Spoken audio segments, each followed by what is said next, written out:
Hello everybody and welcome to my YouTube channel. If you're new here, hi, I'm Tierney. If you're not new here, thank you so much for coming back. It means the world to me. For today's video, this is going to be like the first part of my having a baby story experience, all that good stuff. If I tried to attempt to put everything into one video, like my pregnancy, my birth, my postpartum, it would be so long, so rambly, and you would just fall asleep. So I'm going to try and separate it into 3 different videos. Today's one being all about my pregnancy. This is the type of video that I watched all the time when I was pregnant. I looked to YouTube for advice. I wanted to know every bit of information I possibly could. And I know that most people watching this aren't going to be pregnant, aren't looking for this for advice. But if you're anything like me, just want to be a little bit nosy, hear, you know, what's going on, then please keep watching.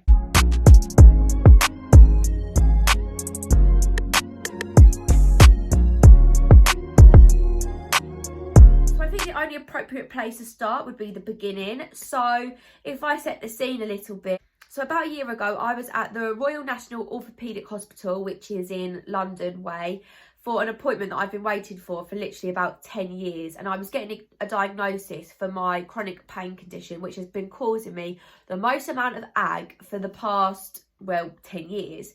And I had my appointment, got my diagnosis, and then they sent me to get an x-ray. Meanwhile, my dad had driven me there because at this point I didn't drive, and even still there's no way I'd be driving up there. But he couldn't find a car parking space, so he's just been driving around waiting for me. Told him having an x-ray. I said, I'll see you in a minute. And then my name gets called. I go into my x-ray, text my dad, I'll see you soon, just having it now. Obviously he's been waiting. And I go in there, and before you have any x-ray, they ask you a set of questions, like health and safety procedure questions, and they're sort of asking me them. Do you smoke? Do you do this? Is there any possibility of this? And I'm like, no. And then they say, is there any chance you could be pregnant?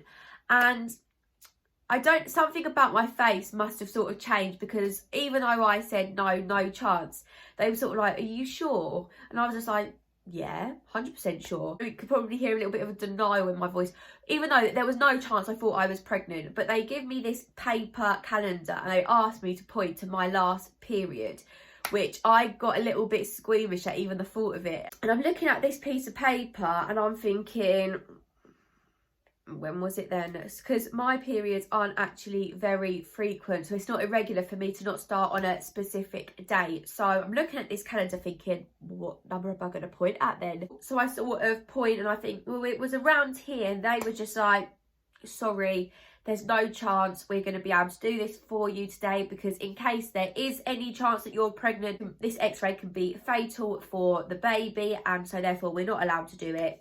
Have a nice drive home, basically. And I was thinking, I wish I had just lied. I got a little bit frustrated because in my head, obviously, there was no chance I was thinking I was pregnant. So I had to go back to my dad. I was thinking, oh God, what am I going to say to him? I don't want to get him worried, saying that I couldn't have it because I might be pregnant when there's absolutely no chance that I could be. So I made up some sort of story, got in the car, thought, God, that was a bit of a liberty, bit of a waste of a day, and went home. And obviously from that moment, a seed of doubt gets planted into your head, and I tried to push it to the back of my mind, but as the days rolled by and there was no blood, you know, it was becoming a little bit suspect. I started to sleep less every day. I was thinking about it on my mind 24/7, feeling more and more anxious as the days rolled by, and 10 days sort of rolled around, and that's when I started to think, I think I'm going to have to take a pregnancy test just to clear my mind, because my nerves couldn't take worrying about it any longer. And at the time I didn't drive, so there was no way for me to get to a shop by myself unless I walked or got the bus, which sounds like a completely reasonable thing to do, but you just will never catch me walking to a shop or getting the bus unless I absolutely needed to. So for me to say I'm going to go to the shop, don't worry, I'll get my own way there, that's going to ring alarm bells pretty quickly. So there was no way I could do that. I was actually doing one of my very close friends' makeup at the time. So I dropped her a message being like, please, I need a pregnancy test. Is there any chance you can get me one? I'll transfer you the money. And she was just like, no. And I was just like, honestly, please, I'm I need one. And she was like, okay, no worries. So she brought me one over, and I did it the next morning because you're supposed to do them in the morning. And I'm waiting, and I think, is that a faint line? And my heart literally sank looking at this line. I'm thinking, there's something there. So I take a picture, send it over to her, and if I've still got that picture, I'll insert it now. So as you can see, the faintest line from a distance, you could just see the one, but it was staring at me in the face. I could see that little resemblance of a little shadow or something. So I go onto the internet, even though my friends were like, absolutely nothing to worry about.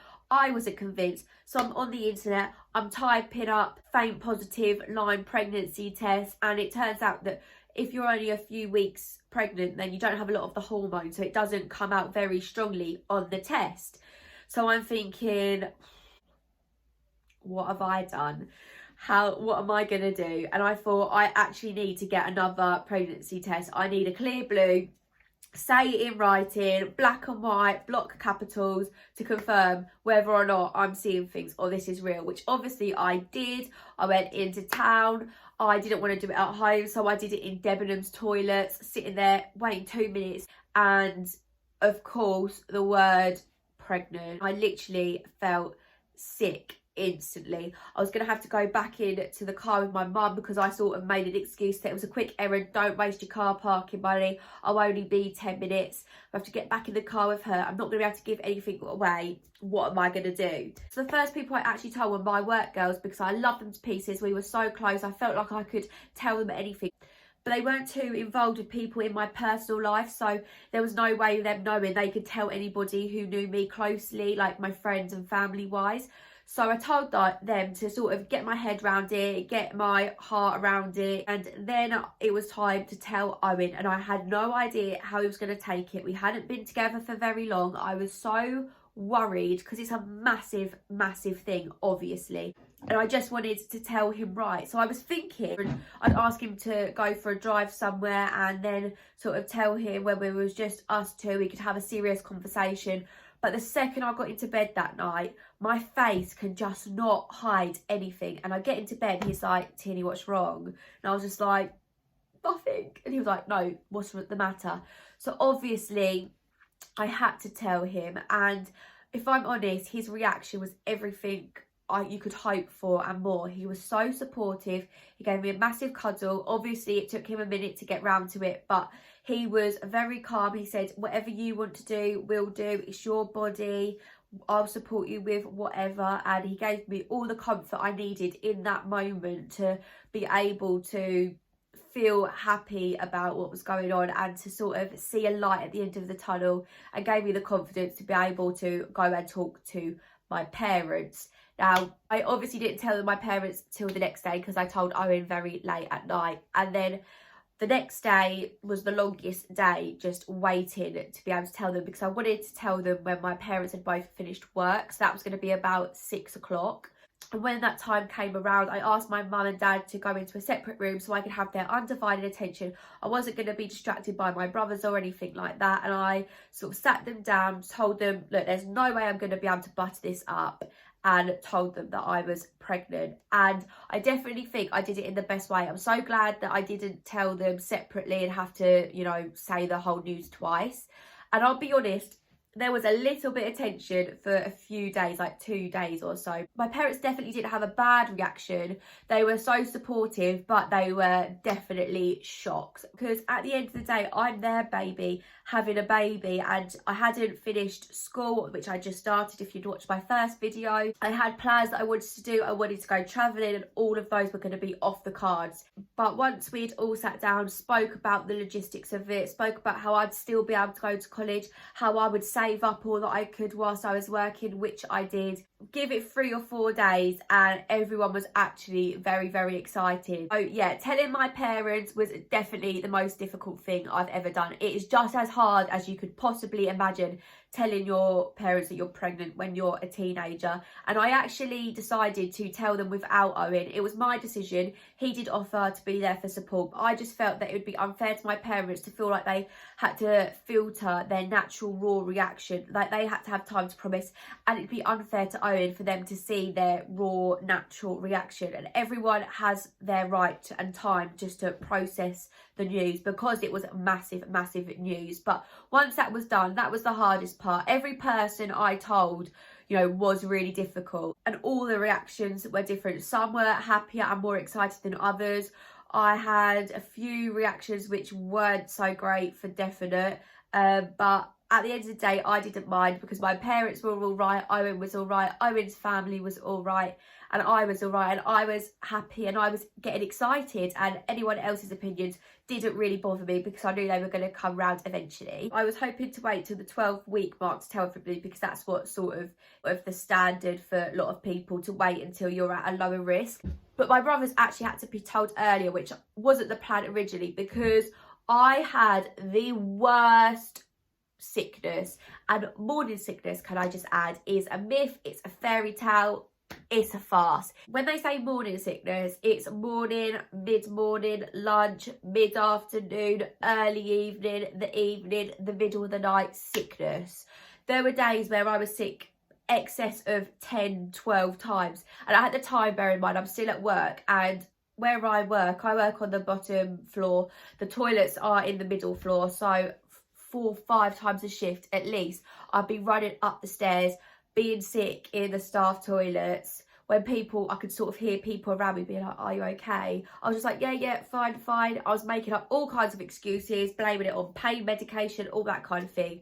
So I actually don't know how I pulled that off so well, but I was being sick constantly, to the point where my youngest brother actually sat my mum down and asked if I was okay, if I was going to be okay, because I'd sort of told my brothers that I wasn't very well. They didn't sort of make the association morning sickness, pregnancy, and my brother thought I was seriously ill and was worried and quite upset. So I had to sit them down and tell them a little bit earlier. But yeah, the sickness was definitely intense, to say the least. I was being sick off water, anything I'd eat. I was actually losing so much weight. When I was around 10 weeks or so, you know, when you're supposed to have that pregnancy glow, you're supposed to have that glowy skin, that healthy hair, my hair was falling out, my skin was 2 foundation shades lighter, I was gaunt, and I was losing so much weight where I couldn't eat, and I was being sick, that people at work were literally asking me like, are you okay?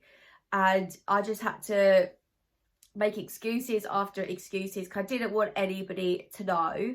But when everyone found out, you know, I got some mixed reactions. As I said, I'm young. Some people were a bit funny about it. I got a few funny looks by some people. But by this point, I didn't really care. I was just concentrating on myself and, you know, trying to get through day to day.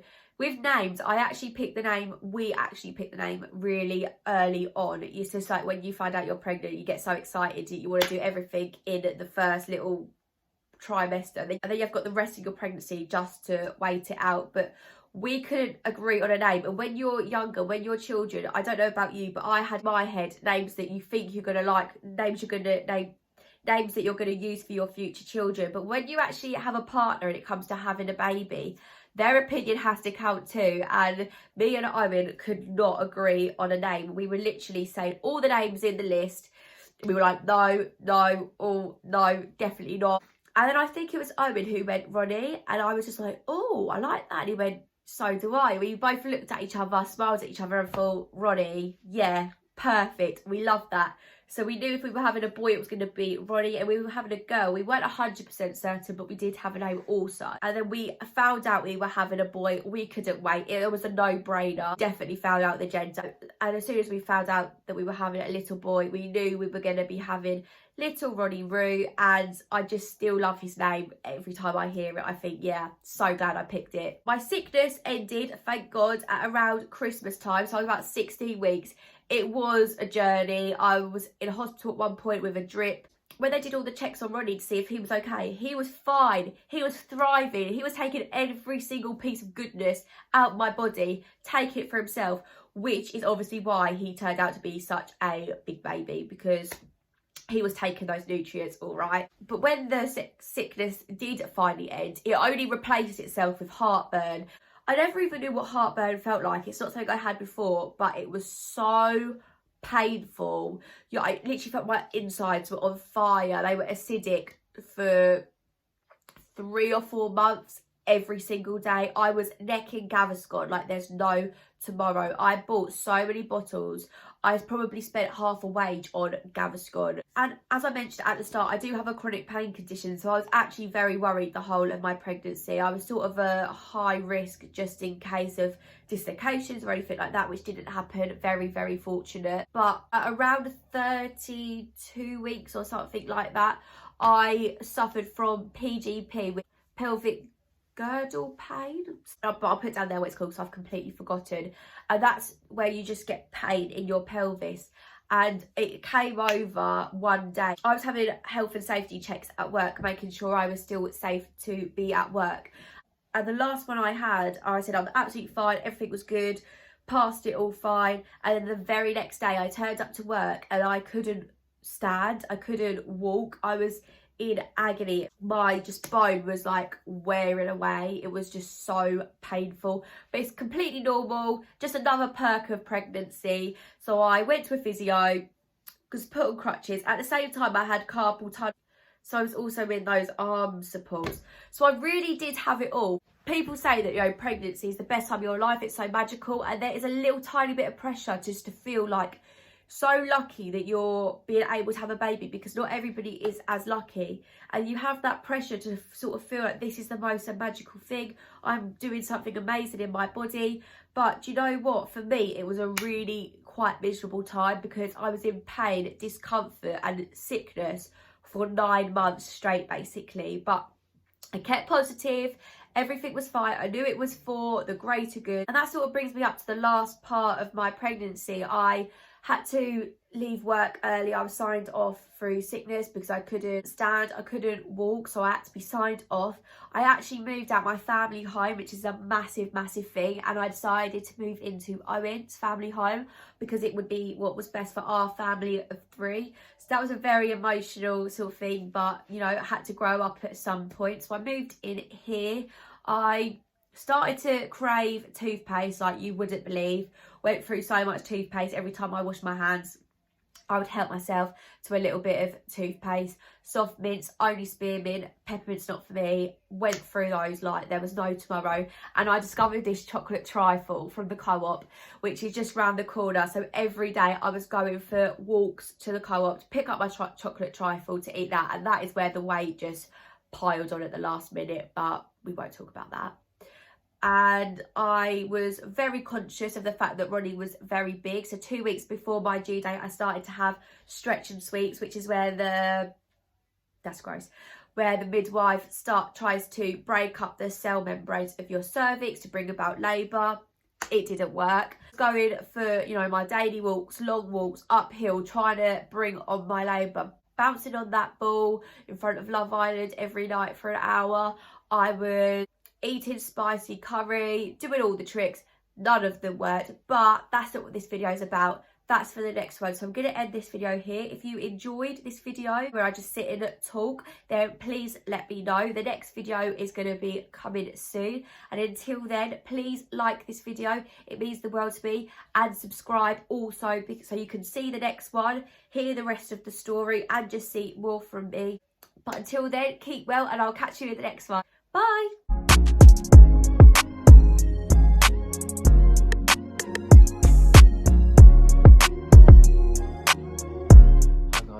I was the most helpful person in the world during T's pregnancy. Did everything she needed.